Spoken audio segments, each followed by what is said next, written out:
Salam, salam, outsider. Débrief Barcelone, Levante, le débrief commence maintenant.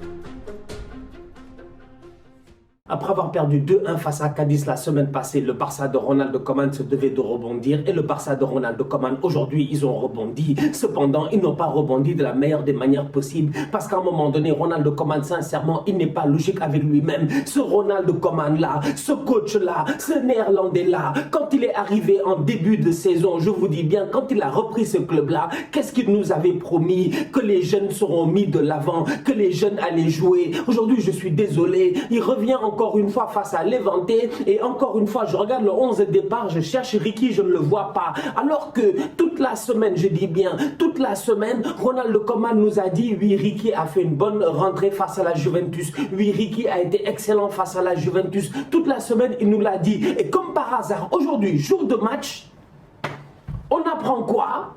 Qu'apparemment la taupe dans le vestiaire, c'est qui? C'est Riqui Puig. Et que Ronald Koeman a dit que la taupe dans le vestiaire, c'est qui? C'est Riqui Puig. Et qu'aujourd'hui, comme par hasard, Riqui, finalement, pendant 90 minutes durant, on ne le voit pas. Je suis désolé, j'ai l'impression, je dis bien, que Ronald Koeman cherche des excuses pour ne pas faire jouer ce gamin-là. Parce qu'aujourd'hui, je suis désolé, force est de constater que le meilleur joueur du Barça est un enfant qui s'appelle Riqui Puig. C'est tout. Franchement, il n'y a rien à dire. Il n'y a pas un meilleur milieu de terrain aujourd'hui au Barça à part Riqui. Mais pourquoi Riqui ne joue pas? Comment ça se fait que Riqui passe d'une rentrée sensationnelle face à la Juventus, d'une possibilité d'être titulaire à Levante, jusqu'au jour du match, on nous sort une histoire tombée de nulle part?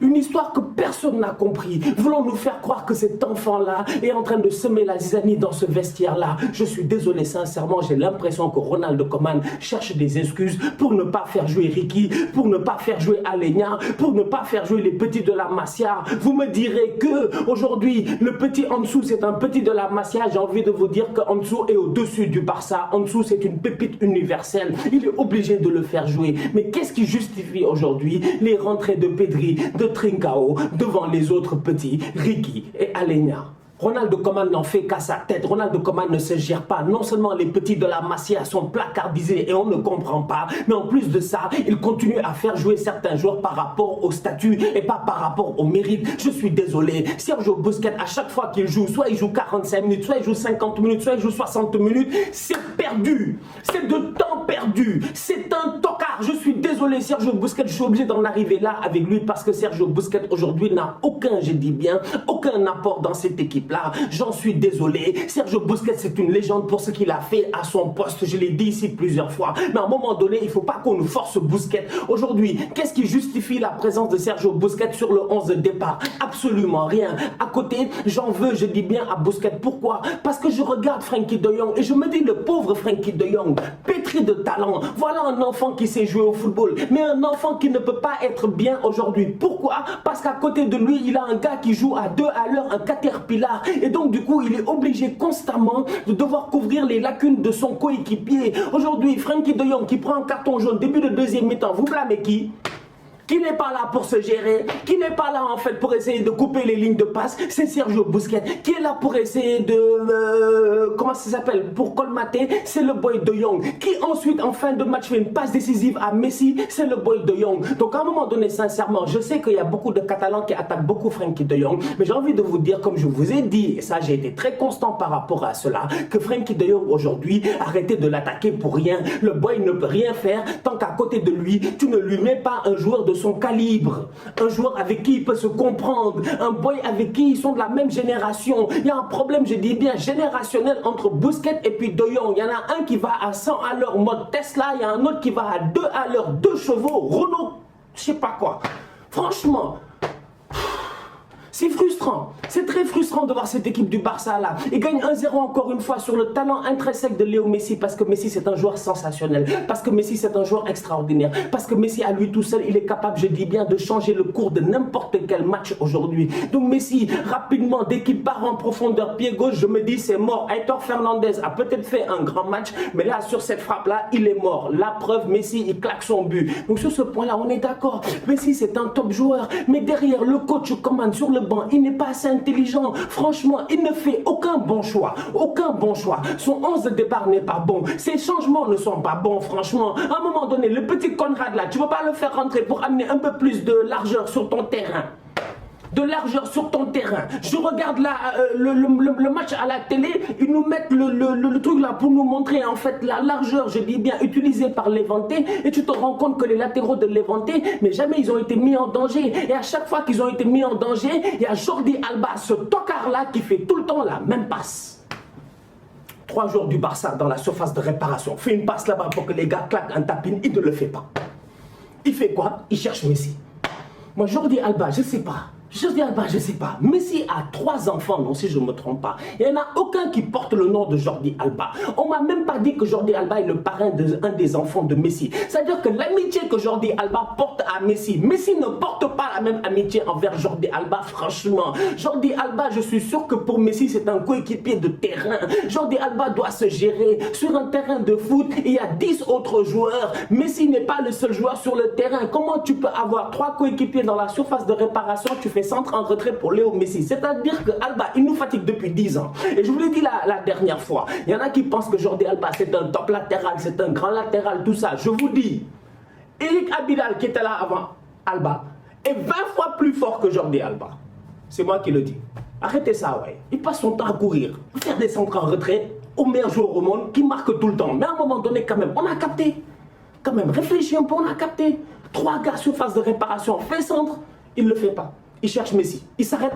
Tu vois, à chaque fois, c'est la même chose. Il y a des actions où, tu as, en fin de match, tu as genre 5-6 joueurs du Barça dans la surface. Pourquoi? Parce que Jordi Alba cale le jeu. Il est le seul sur le côté. Vu qu'il n'y a pas d'ailier, c'est lui qui récupère le ballon parce qu'il est le seul qui offre de la largeur. On lui donne le ballon. S'il te plaît, fais-moi un centre. Non. Il s'arrête, il lève la tête, il cherche. Il est où Léo? Il est où Léo? Le Barça a gagné 1-0, le match n'a pas été extraordinaire, mais Léo Messi vient sauver les gars. Cependant, s'il y en a un quand même qui individuellement arrive à briller, lui tout seul, c'est qui? C'est Bryce Weiss. C'est Bryce Weiss. Entre les petites, je te dis, les petites ailes de pigeon, façon, j'ai pas compris. Les passes qu'il nous fait, entre la vista qu'il a, quand même, le positionnement. Aujourd'hui, Bryce Weiss, il a du flair quand même, il a du flair. Bryce Weiss, aujourd'hui, c'est un joueur dangereux. Le ballon, il arrive, il fait amortir de la poitrine, s'il vous plaît. Passe en profondeur pour Léo Messi. Bryce Weiss, aujourd'hui, sincèrement, on peut parler jusqu'à demain. Je traite de tocard les Alba et tout ça parce que les gars ne se gèrent pas, les Busquets, etc. Mais à un moment donné, il y a certaines individualités quand même qu'il faut respecter. Et parmi celles-ci, aujourd'hui, il y avait qui? Il y avait Bryce Weiss, il y avait De Jong, il y avait Serginho Dest et même Araujo. Ça va. Prochain match du Barça dans quelques jours face à la Real Sociedad. Je dis bien la Real Sociedad. Cette Real Sociedad-là qui, depuis le début de ce championnat-ci, est en top performance sur top performance avec des Oyarzabal, avec des, comment il s'appelle, des David Silva, etc. Donc aujourd'hui, et même des Porto. Franchement, on va être très très sérieux. Franchement, je dis, ce Barça Sociedad-là qui s'en vient, il risque d'être extrêmement dangereux pour les Catalans. Parce que ces Catalans-là que je vois en ce moment, franchement, avec le coach qui est à la tête du club, je stresse pour eux. C'est pas possible, ils ne peuvent pas continuer comme ça, c'est incroyable. Ronald Koeman, il a en sa disposition, je dis bien sur le banc, des joueurs qui sont capables d'amener beaucoup plus que certains vétérans. Je ne dis pas d'enlever tous les vétérans, mais je dis qu'il y en a certains aujourd'hui quand même qui méritent de jouer, mais on ne leur donne pas leur chance de jouer et on ne comprend pas pourquoi. Le Barça va jouer face à la Sociedad, attention, match piège. En espérant que Ronald Koeman va finir à un moment donné par comprendre que Philippe Coutinho n'est pas un ailier latéral, c'est pas un ailier qui prend la profondeur, c'est un ailier inversé, il rentre à l'intérieur, en espérant que Ronald Koeman va comprendre à un moment donné que Pjanic peut lui donner beaucoup plus que Busquets, que les boys comme Ricky et Aleñá doivent rentrer définitivement dans cette rotation-là, en espérant que Ronald Koeman va comprendre, je dis bien, qu'il coach coach le Barça. Parce que j'ai l'impression que jusqu'à présent, il pense qu'il coach les petits clubs qu'il a coachés durant toute sa carrière. Les Southampton et tout ça. Faut qu'il comprenne que là maintenant, il est au Barça. L'exigence n'est pas la même. Quand tu dis des choses, les gars, ils t'écoutent. Coman, gère-toi. La famille, on se capte dès cette semaine pour un nouveau débrief. D'ici là, on continue à liker, on continue à partager. On s'abonne, on s'abonne, on s'abonne. On est ensemble. Même les Catalans, tous outsiders.